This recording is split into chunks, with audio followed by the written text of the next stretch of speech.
আমার মাথায় 30 কেজি সার, আর এই সারটা নিয়ে আমি শসার জমিতে যাচ্ছি।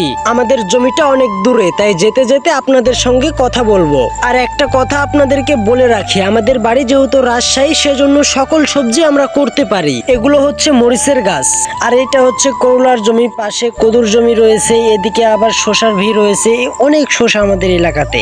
আমাদের এই শসাগুলো আমরা এখান থেকে ঢাকাতে রপ্তানি করতে পারছি।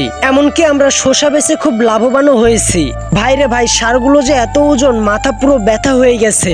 আমি কথা বলতে বলতে আমার শসার ভিয়ে চলে এসেছি। আর এখান থেকে যত দূর আপনি দেখতে পাবেন শুধু শসা আর শসা। ওই যে বললাম আমরা এই শসাগুলো ঢাকাতে রপ্তানি করছি। আর ভাইবেন না যে এই সব শসাগুলো আমার, কিছুটা জমি এখানে আমার রয়েছে আর ওইদিকে কিছুটা জমি রয়েছে। তোমাদের সাথে শুধু গল্প করলেই হবে, এখন আমি সার ছিটাবো, এর জন্য প্রস্তুতি নিচ্ছি। এখানে 2টা বস্তা রয়েছে, যেহেতু আমাদের 2টা ভিড়, সেই জন্য আমরা 2টা বস্তা বাড়ি থেকেই ভাগ করে নিয়ে এসেছি।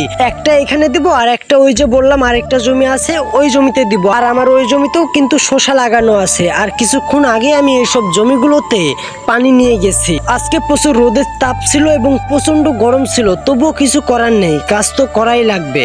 সার দিতে ঢোকার পরে যে এতটা গরম লাগবে এটা আমি বুঝতে পারি নাই। আর গরম লাগলেও কিছু করার নেই, কারণ আজকেই জমিতে পানি নিয়েছি। যদি সার না দিই তবে পরবর্তীতে আমি সার দিতে পারবো না। কারণ এখন যে রোদ হচ্ছে, রোদের জন্য 2 দিনের মধ্যেই জমিটা শুকিয়ে যাবে। আর এখন যে কষ্ট শসা তুলতে বা সার ছিটাতে, তার চেয়ে দ্বিগুণ কষ্ট হয়েছে যখন বিচি লাগিয়ে ভার কলসি দিয়ে শেষে গাছ বের করেছি। আর এই জমিগুলোতে সার ছিটানোর পরে আমার গা হাত ব্যথা হয়ে যাবে, এটা আমি জানি। এরপরেও আমাকে সার ছিটাতে হবে। আপনাদেরকে পিছনের ক্যামেরা দিয়ে আমি শসাগুলো একটু দেখানোর চেষ্টা করি। কিছুদিন আগে যে ঝড়গুলো হলো, এই ঝড়ের কারণে এখন কিন্তু শসার চালানটা কম।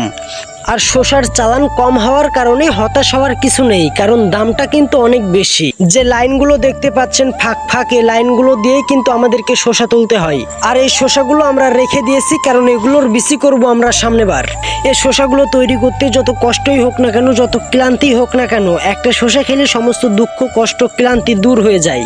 আর এই শসা কিন্তু স্বাস্থ্যের জন্য খুবই উপকারী একটা সবজি, তাই খুব বেশি বেশি আপনারা শসা খাওয়ার চেষ্টা করবেন। আর আজকে আমার বাহানে আপনারা অনেক শসা দেখতে পাচ্ছেন, কিন্তু এই শসা তৈরি করতে যে আমার কতটা ঘাম ঝরেছে সেটা আমি জানি।